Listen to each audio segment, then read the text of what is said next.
ஓம் என்னும் பிரணவத்தை ஓது மனமே, திருப்பாதம் சென்று சேர்ந்திட வழியை தருமே, நல்வழியை தருமே.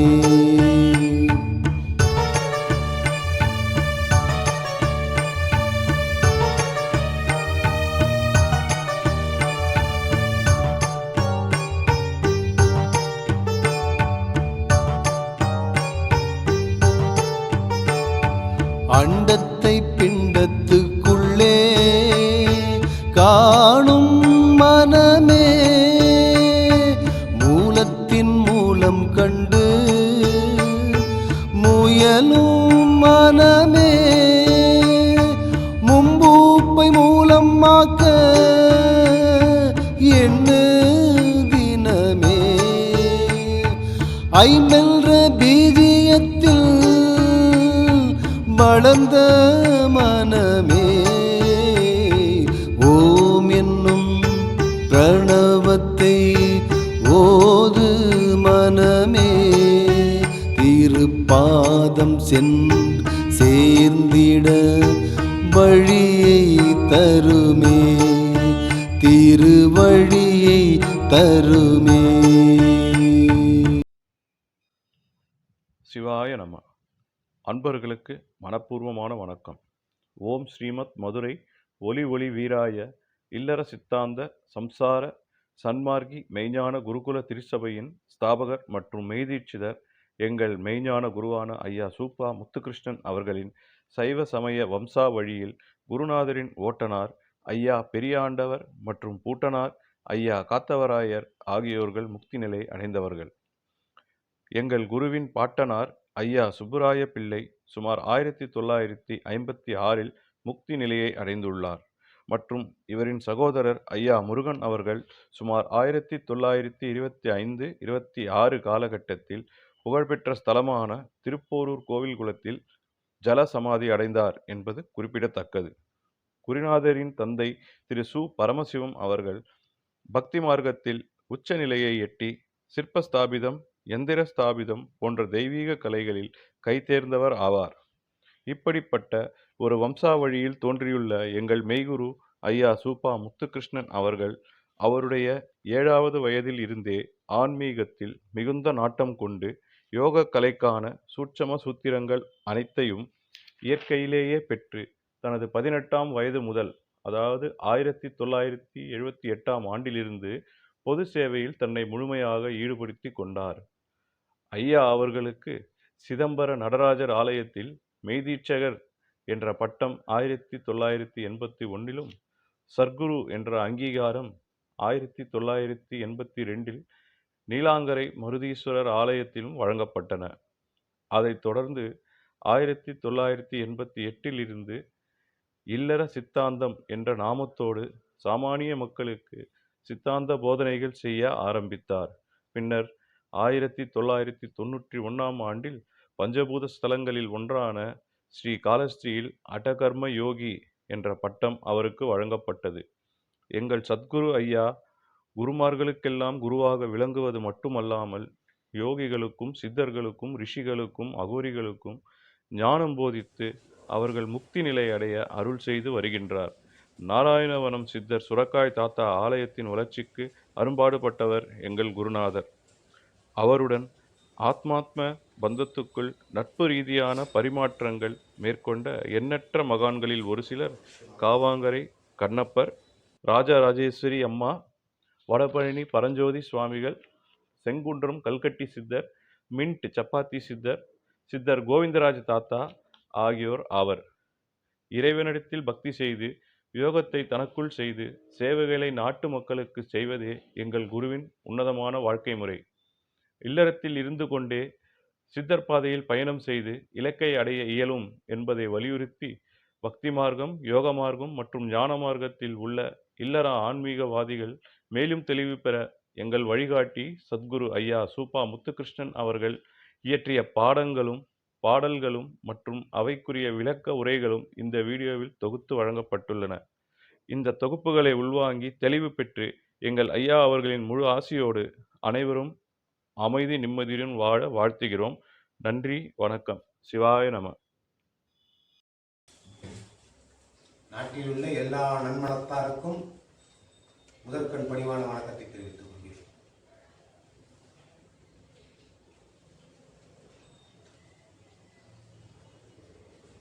நாடு நகரத்திலும் உள்ள நல்லார் பெருமக்கள் யாவரும் வாழ்வு பெற்ற இந்த உடம்பை, இந்த மண்ணுலகில் வாழ்வதற்குண்டான வாழ்க்கையை எந்நாளும் எப்பொழுதும் இன்புற்று அடைவதற்கு எல்லாம் வல்ல இறைவனை பிரார்த்திக்கின்றோம். நண்பர்களே, இன்றைய நன்னாளில் உங்களை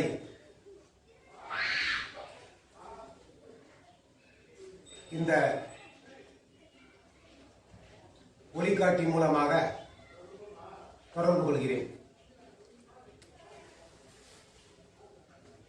இதற்கான காரணமும் நோக்கமும் என்னவென்றால், பக்தியை பற்றியும் பக்தி சார்ந்த மனித வாழ்வியலை பற்றியும், மனித வாழ்வியலில் வாழக்கூடிய மனிதர்கள் ஒவ்வொருவரும் இந்த உலக வாழ்க்கையை எப்படி எடுத்து ஆள வேண்டும் என்பதற்காக அதை பற்றி இப்போது நாம் பேசிக்கொள்ளப் போகிறோம். இதுவரையில் நான் கற்ற ஆன்ம கல்வியின் தகவல்களை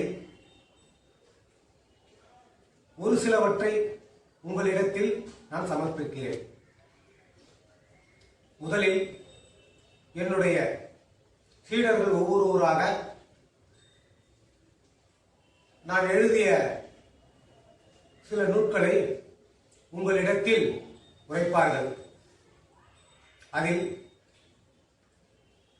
சிறு பிழை ஏதும் தவறு ஏதும் இருந்தால் அதை பொறுத்து நீங்கள் மன்னித்தருள வேண்டும். எல்லாவற்றிலும் உள்ள கருத்துக்கள் உங்கள் நலன் கருதி, உங்கள் வாழ்க்கையின் நலன் கருதி, இந்த நாட்டு நடப்பின் நலன் கருதிதான் ஏற்றப்பட்டுள்ளது. வாழ்வியலை மனிதன் எப்படி எடுத்து ஆள வேண்டும் என்ற நூல்களை அதில் வகுக்கப்பட்டிருக்கிறேன். அந்த நூல்கள் எல்லா நன்மனத்தாருக்கும் போய் சேரட்டும் என்பதற்காக இந்த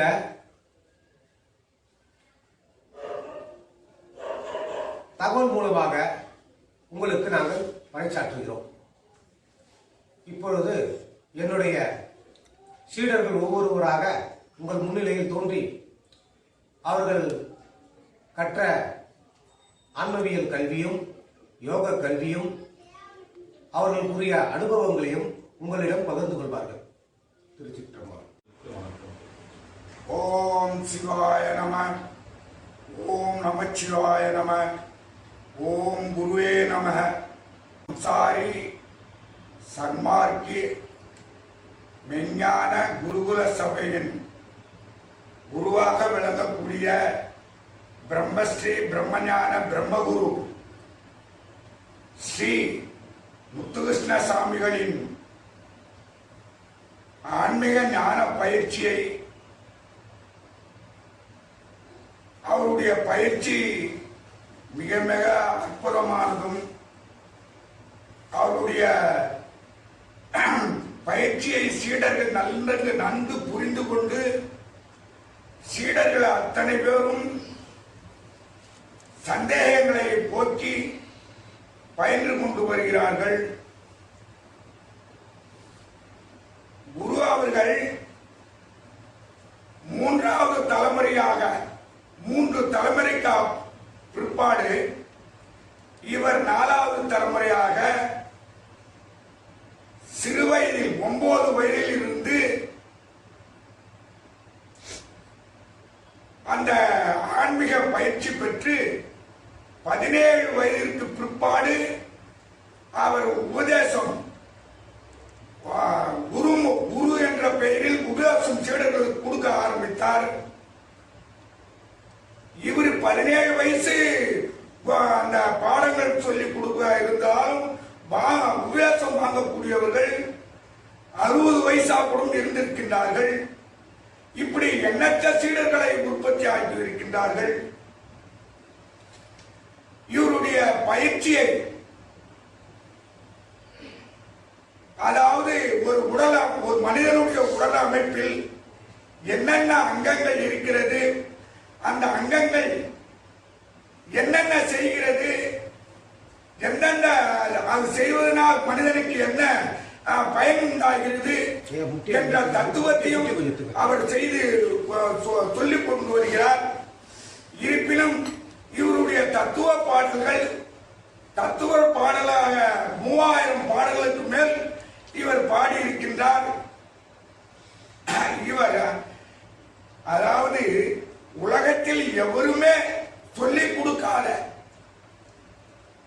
ஒரு பயிற்சியை அதாவது பிரம்ம பயத்தை போக்கக்கூடிய கடல் பயிற்சியை 27 பயிற்சிகளாக சொல்லிக் கொண்டு வருகிறார். இந்த பயிற்சி இதுவரைக்கும் உலகத்தில் யாரும் இதுவரைக்கும் பயின்றது கிடையாது, சொல்லிக் கொடுத்ததும் கிடையாது. அப்படியாப்பட்ட மாபெரும் குருவின் இந்த பயிற்சிகளில் சேர்ந்து ஆன்மீக அன்பர்கள் அத்தனை பேரும் இதை பயின்று அவருடைய நன்மையை அடைய வேண்டும் என்று எல்லாம் வல்ல இறைவனை குருவின் மூலமாக கேட்டுக்கொள்கிறேன். வணக்கம். பாகும் தெளிதேனும் பாகும் பருப்பும் இவை 4ம் கலந்துனக்கு நான் தருவேன் கோலம் செய் துங்க கரிமுகத்து தூமணியே நீ எனக்கு சங்கத்தமிழ் 3ம் தார்.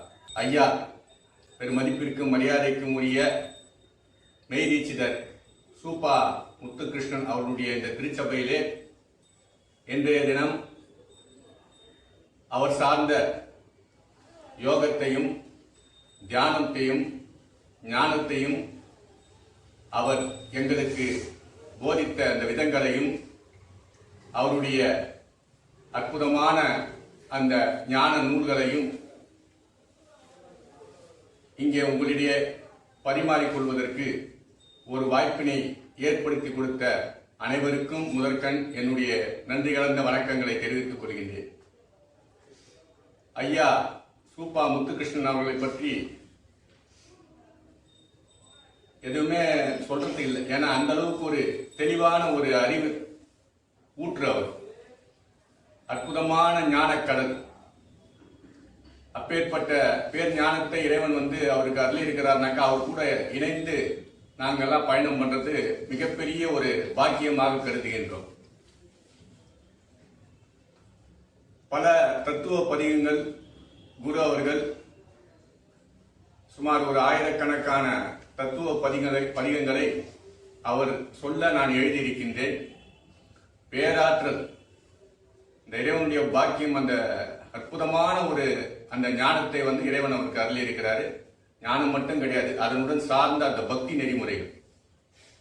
இந்த திருச்சபையிலே குரு பார்த்தீங்கன்னாக்கா அவர் செய்யக்கூடிய அந்த பூஜைகள், அந்த விழாக்கள் அவ்வளோ ஒரு ஒழுங்குமுறையோட நிதானத்தோட யாரையும் எந்த விதமான அந்த மன துன்புறுத்தல்களுக்கும் ஆளாக்காம எல்லாரையும் அரவணைத்து அற்புதமான வழிபாட்டு முறைகளையே அவர் இங்கே செஞ்சுட்டு வராரு, தொடர்ந்து செஞ்சுட்டு வராங்க. இந்த சபை பார்த்தீங்கன்னாக்கா கிட்டத்தட்ட ஒரு 10 ஆண்டு காலம் மேலாக இந்த திருச்சபை இயங்கிக் கொண்டிருக்கின்றது. இந்த திருச்சபையினுடைய முக்கியமான சீடர்களாக பல பேர், குறிப்பாக சொல்ல வேண்டும் என்றால் ஐயா மனோகரன் ஐயா அவர்கள் குருவனுடன் தொடர்ந்து சுமார் 20-25 ஆண்டுகளுக்கும் மேலாக அவருடன் இணைந்து பணியாற்றி வரக்கூடியவர். அவரை தொடர்ந்து ஐயா சுகுமாரன் ஐயா அவர்கள், அதற்கு பிறகு தம்பி விக்னேஷ் அவர்கள், ஆனந்தன் ஐயா அவர்கள், கண்ணன் அவர்கள், ஐயா பெரியவர் EM ஆறுமுகம் அவர்கள், இப்படி பல பேர் அவர் கூட தொடர்புல இருந்து அந்த ஞான கல்வியை அவர் மூலமாக பெற்று ஆதாயம் அடைந்த நபர்கள். அவருடைய தத்துவ பதிகங்களை நம்ம சொல்லணும்னாக்க நிறைய சொல்லிக்கிட்டே போகலாம். அவ்வளோ அவர் தத்துவ பதிகங்களை அவர் சொல்ல நான் எழுதியிருக்கின்றேன். அதுல குறிப்பா வந்து ஒரு ஒரு 2 தத்துவ பதிகங்களை மட்டும் சொல்லி அதற்கான விளக்கத்தையும் கொடுத்துட்டு உங்களிடமிருந்து நான் விடைபெறுகின்றேன். எனக்கு ரொம்ப பிடிச்சது, எங்க போனாலும் சொல்லுவேன், குருவுடைய அந்த வரிகள்ல வந்து பாத்தீங்கன்னாக்கா ரொம்ப பிடிச்சது. துயிலா ஆதியப்பன் நினைப்பிலே யான் உண்டு, அயரா உழைப்பிலே ஈசன் உலகு கிடப்பதுண்டு, அசரா அவனாடல் அண்டத்தில் நிகழ்வதுண்டு, மசுரா இன்ப சுகத்தை கருதுவோருக்கு மெய் ஞானம் உண்டு, உடலோடு ஒட்டி வந்த உடலில் ஒட்டாமல் ஓடு முசுறு, பட்டாங்கில் பார்த்தவற்றை எடுத்துக்கொண்டு போனதுண்டோ, எட்டாலும் அறிவோடு இட்டபடி வாழ்ந்த வாழ்வு, உடலை விட்டு உயிர் நீங்கும் போது அதன் கட்டுப்பாட்டை மீறியதோ, பிறகு பெற்ற உடல் வீண் என்று காதன் கட்டளைக்கு தாழ்படிந்ததோ. இந்த வரிகளுக்கான விளக்கங்கள் பார்த்தனாக்கா அவ்வளோ கொஞ்ச நேரத்தில் ஒரு செகண்ட்ல இந்த மாதிரி வந்து பல வரிகள், பல தத்துவ பதிகங்கள், அதாவது பக்கம் பக்கமா அவர் சொல்ல நான் எழுதியிருக்கேன். அவர் உட்கார்ந்து அவர் சொல்ல ஆரம்பிச்சார்னா 10 பக்கம்லாம் எழுதிருக்கேன். அவர் பாட்டுன்னு சொல்லிக்கிட்டே இருப்பாரு, நான் பாட்டு எழுதிக்கிட்டே இருப்பேன். அந்த வரிகள்ல வந்து பாத்தீங்கன்னா எங்கேயுமே நீங்க வந்து சிறிய பிழைகளை கூட கண்டுபிடிக்க முடியாது. குருவனுடைய அந்த ஞானத்துல வரக்கூடிய அந்த வரிகள்ல சிறிய பிழைகளோட நீங்க கண்டுபிடிக்க முடியாது. எங்கேயாவது 1-2 பிழை வருமா, நான் அவர் சொல்ல சொல்ல நான் அவர் எழுதுவேன், எழுதுனதுக்கு அப்புறமா படிப்பேன். அதை படிக்கிறப்ப பாத்தீங்கன்னா எங்கேயாவது ஒரு இடத்துல வந்து அந்த குரு வந்து எங்கேயாவது அந்த அந்த நடையினுடைய தொடர்பை வந்து விட்டுட்டாரா பார்த்தா எங்கேயுமே விட்டுருக்க மாட்டார். அவ்வளவு அற்புதமா கோர்வையா அந்த வரிகள் வந்து வரும். இவ்வளவு சிறப்பு வாய்ந்த ஒரு ஞானத்தை வந்து பேராற்றல், ஞானத்தை விட பேராற்றல் வந்து இறைவன் அவருக்கு வழங்கி இருக்கிறாரு. அவரு கூட நாங்க வந்து பயணப்படுறதுன்னு நினைக்கிறப்போ, அவரை வந்து குருவா ஏற்றுக்கிட்டு அவர் பயணப்படுறதுன்றப்போ ரொம்ப ஒரு சந்தோஷமான மகிழ்ச்சிகரமான ஒரு விஷயமா நாங்க எல்லாம் கருதுறோம். இப்போ குயிலா இந்த ஒரு பாட்டுக்கு மட்டும் பாருங்க, குயிலா ஆதி அப்பன் நினைப்பிலே யான் உண்டு. எல்லாவற்றையும் இயக்கக்கூடியவர் யாருன்னா சிவபெருமான் தான். இந்த பிரபஞ்சம் முழுவதும் அவருடைய ஆளுமையில தான் இருக்கு. பிரபஞ்சத்தில் இருக்கக்கூடிய உயிர்கள் அனைத்தும் அவருடைய ஆளுமையில தான் இருக்கு. எல்லா உயிர்களிடத்திலும் சிவன் உறைந்திருக்கிறார். பிரபஞ்சம் முழுவதும் அவர் தான் வந்து நீக்கமர நிறைந்திருக்கிறார். அப்போ எல்லாரும் நம்ம எல்லாம் வந்து ஓய்வு கிடைக்கிறப்ப தூங்குறோம். நம்ம தூங்குறோம், இந்த பிரபஞ்சம் தூங்கல. நாம தூங்குறோம், நம்மளுடைய உறுப்புகள் தூங்கல, இருதயம் தூங்கல, மூளை தூங்கல, ரத்த ஓட்டங்கள் 24 மணி நேரம் நடந்துட்டு இருக்கு. அப்போ இந்த உடல் தான் வந்து சிவம். இந்த உடல்ல இருக்கக்கூடிய உயிர் சிவம், உடல் சக்தி. அப்போ துயிலா ஆதியப்பன் நினைப்பிலே யான்னுன்னா சிவபெருமானாலும் நம்ம உள்ள வந்து எப்பவுமே உறங்காம சதா சர்வகாலமும் இடைவிடாது வந்து விழித்துக் கொண்டே இருக்கிறதுனால தான் அந்த உயிரானது இயங்கிக்கிட்டே இருக்கு. உறக்காண்டது உடலுக்கு தான் தவிர உயிரு கிடையாது. இந்த பிரபஞ்சத்தை வந்து சதா சர்வகாலமும் அவரை வந்து இயக்கிக் கொண்டே இருக்கின்றார். அயரா உழைப்பிலே ஈசன் உலகு கிடப்பது உண்டு, அசரா அவனாடல் அண்டத்தில் நிகழ்வதுண்டு. அண்டம் என்றால் நம்ம உடம்பை பொறுத்த வரைக்கும் அண்டம் என்பது சிரசுச்சி, பிரபஞ்சத்தை பொறுத்த வரைக்கும் ஆகாயம். அப்போ இந்த அயரா உழைப்பிலே ஈசன் உலகு கிடப்பது உண்டு, அசரா அவனாடல் அண்டத்தில் நிகழ்வது உண்டு, மசுரா இன்ப சுகத்தை கருதுவோருக்கு மெய் ஞானம் உண்டு. ஞானம் இதெல்லாம் வந்து கைகூடும். அப்போ மசுரா இன்ப சுகத்தை, இந்த உலக சுகங்களை எல்லாம் எவன் ஒருவன் தன்னுடைய ரோமத்திற்கு ஒப்பா கருதுறானோ அவனுக்கு தான் அந்த மெய்ஞானமானது கிட்டும். மசுரா இன்ப சுகத்தை கருதுவோருக்கு மெய்ஞானம் உண்டு. உடலோடு ஒட்டி வந்து உடலில் ஒட்டாமல் ஓடு முசுறு. உயிர் வந்து நம்ம பிறப்பெடுக்கிறப்போ இல்ல, கருவுல வந்து தாய் தந்தையுடைய அந்த அன்பு பாசம் இச்சை அப்படின்ற அந்த ஒரு பிணைப்புல தான் நாம் எல்லாமே வந்து உருவானோம். அவங்க அந்த அன்பு பாசம் காதல் காமம் இச்சை இதெல்லாம் இல்லைனாக்கா இன்னைக்கு உயிர்களே கிடையாது. அப்போ அந்த இருவருடைய இணைப்புல உருவான இந்த தேகமானது எப்போ வந்து கரு வந்து உருவாகுதோ அப்பவே உயிர் அந்த உடலுக்குள்ள உயிர் வந்து உள்ள பூந்துது. அப்போ உடலோடு ஒட்டி வந்த அந்த உயிரானது பிறப்பெடுத்ததுக்கு பிறகு நம்ம வந்து முதுமை அடைந்து உயிர் பிரிகிற வரைக்கும் இந்த உடலானது வந்து பார்த்தா நம்ம கூடவே பயணப்படுது. இந்த கூடவே பயணப்பட்டு வரக்கூடிய இந்த உடலும் உயிரும் ஒன்னா இருந்து கூடவே பயணப்பட்டு வருது. உடலோடு ஒட்டி வந்த அந்த உயிரானது இந்த உடலை விட்டு பிரிகிறப்ப உடலை கீழே போடுது. உடலோடு ஒட்டி வந்து உடலில் ஒட்டாமல் ஓடு முசுறு. இந்த தேகத்துக்குள்ள வந்து அந்த உயிரை வந்து நம்ம திடமா இருந்தா தான் அந்த உடல் வந்து இயல்பா வந்து இருக்க முடியும். உயிர் பிரிஞ்சிச்சுன்னா உடல் வேஸ்ட். அப்போ உயிரா இருக்கக்கூடிய அந்த சிவமானவர் நமக்குள்ள வந்து சதா சர்வகாலமும் எப்பவுமே திடமா இருக்கிறதுக்கு நம்ம என்ன பண்ணணும், எப்படி இருந்தா நம்ம வந்து இந்த தேகமானது கல்ப தேகமா மாறும், இந்த அல்ப தேகத்திலிருந்து நம்ம எப்படி கல்ப தேகமா மாத்துறது, நிழல் தேகத்திலிருந்து எப்போ ஒளி தேகமா மாறுது, அதற்கான படிப்பினைகள் தான் வந்து குரு வந்து போதிக்கிறார். அப்போ உடலோடு ஒட்டி வந்த உடலில் ஒட்டாமல் ஓடு முசுறு பட்டாங்கில் பார்த்தவற்றை எடுத்து கொண்டு போனதுண்டோ. பட்டாங்குனாக்கா இந்த உடல், இந்த உயிர் வசிக்கக்கூடிய இந்த உடலும் ஒரு பட்டாங்கு தான். பட்டாங்குனா உலகம்னு அர்த்தம். இந்த உடம்பும் ஒரு உலகம் தான், இந்த பிரபஞ்சமும் உலகம் தான், பூமியும் உலகம் தான். இந்த உலகத்துல நம்ம சேர்த்து வச்ச பொன் பொருள், தோட்டம் துறவு, மாடு மனை, மக்கள், இது எதையாவது நம்ம வந்து எதையாவது கொண்டு போறோம்னாக்கா, இந்த உடலை விட்டுட்டு உயிர் போகும்போது இது எதையாவது நம்ம கொண்டு போறோம்னா கிடையாது. எட்டாலும் அறிவோடு, இந்த எஞ்சான் உடம்பை ஆளக்கூடிய அறிவோடு தான் இறைவன் வந்து ஒவ்வொருத்தரையும் வந்து பிறப்பெடுக்க வைக்கிறான். ஒரு 12-13 வயசு வரைக்கும் அந்த பாத்திய பருவம் முடிஞ்சதும் நல்லது கெட்டதை தீர்மானிக்கக்கூடிய அந்த அறிவை, அந்த புத்தியை வந்து இறைவன் வந்து ஒவ்வொரு மனிதனுக்கும் கொடுத்துருக்கிறான்.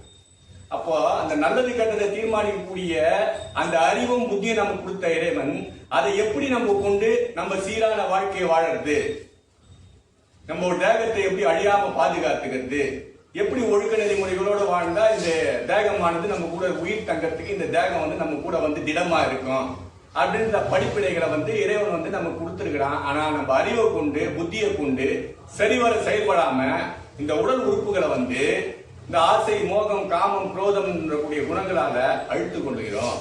அப்போ இதை எல்லாத்தையும் புறந்தள்ளிட்டு எவன் ஒருவன் வந்து ஆசையை துறக்கிறானோ, ஆசைன்ற அந்த மாயத்தை துறக்கிறானோ அவனுக்கு கண்டிப்பா தியானம், யோகம், ஞானம் இது அத்தனையும் கைகூடும். முதல்ல உடலை விட்டு உயிர் நீங்கும் போது அதன் கட்டுப்பாட்டை மீறியதோ பிறவி பெற்ற உடல் வீண் என்று. நம்ம எதுக்காக ஒவ்வொருத்தரும் பிறவி பெற்ற இறைவன் அடையத்துக்கு தான். இறைவன் அடையத்துனா சிவபெருமான நம்ம போயிட்டு சேரணும். அதாவது அந்த இந்த ஆத்மா பரமாத்மாவை கூட போய் இணையணும். யோகத்தின் மூலமா தான் அது கைகூடும். ஆனா நம்ம என்ன பண்ணிடுறோம், பக்தியில போயிடுறோம். அதுக்கப்புறம் வந்து வேற மாதிரி பக்தி மட்டும், கோயிலுக்கு போறோம், சுத்தம் வரோம், இந்த யோகத்துல யாரும் பயணிக்கிறது கிடையாது. அப்ப என்ன ஆயிப்போதுனாக்கா, பிறவி பெற்ற உடல் வீண் என்று காலன் கட்டளைக்கு தாழ்வு. கடைசியில என்ன பண்ணிடுறோம், பிறவியை முடிச்சுக்கிட்டு இந்த பிரேதமான இந்த உடலை விட்டுட்டு உயிர் போயிடுது. சிவபெருமானான உயிரை வந்து நம்மளை விட்டு போயிடுறாரு. இந்த சிவன் சக்தி இந்த உடலுடைய கூட்டத்தை பார்த்தீங்கன்னாக்கா சாரையும் சர்ப்பமா இருக்கக்கூடிய இந்த மூச்சு காற்றுகள், இடகலை வலகலை, இது ரெண்டும் பார்த்தீங்கன்னா ஒரு அர்த்தநாரீஸ்வரர், சிவபெருமானியாரு அர்த்தநாரீஸ்வரரா இருக்கிறார். இந்த பக்கம் இடது பக்கம் அம்பாலும், வலது பக்கம் சிவனும் இருக்கிறார். இந்த இரண்டு கலைகளையும் வந்து சரிவர இயக்க தெரியணும். வாசி மூச்சு பயிற்சி முக்கியமானது. இடகலை, வலகலை, சுஷும்னா நாடின்னு சொல்லக்கூடிய அந்த நடுக்கலை, இந்த 3 அக்னி நாடின்னு வாங்குறத, இந்த 3த்தையும் வந்து சிறப்பா இயக்கி இந்த தேகத்தை எப்படி வந்து அல்ப தேகத்திலிருந்து கல்ப தேகமா மாத்துறது, இந்த மாதிரி பல கலைகளை வந்து ஐயா குருநாதர் வந்து பார்த்தீங்கன்னா சிறப்பு, அதாவது கை தேர்ந்த ஒரு ஞானியாகவும் யோகியாகவும் இருக்கக்கூடியவர். திருச்சிற்றம்பலம். சிவாய நம. சுமக்கலாகா பாரம் பாவம், சகிக்கலாகா சொல் பழி, ரசிக்கலாகா காட்சி கொலை, பொறுக்கலாகா செயல் களவு, அடக்கலாகா தன்மை இழிவு, ஒடுக்கலாகா தனம் வீரம், தடுக்கலாகா தலம் கோபம், முடிக்கலாகா பணி கோல் மொய்தல், நிலைக்கலாகா நிலை இருமாப்பு, நினைக்கலாகா எண்ணம் நம்பிக்கை துரோகம், இணைக்கலாகா எண்ணம் வஞ்சனை, வளர்க்கலாகா வினை புறம் பேசுதல், தொடுக்கலாகா வினை திருட்டுத்தனம், ஒழிக்கலாகா அறிவு காமம் மோகம் இன்பசுகம், நிற்கலாகா போவது இறுதி நாளே. திருச்சிற்றம்பலம்.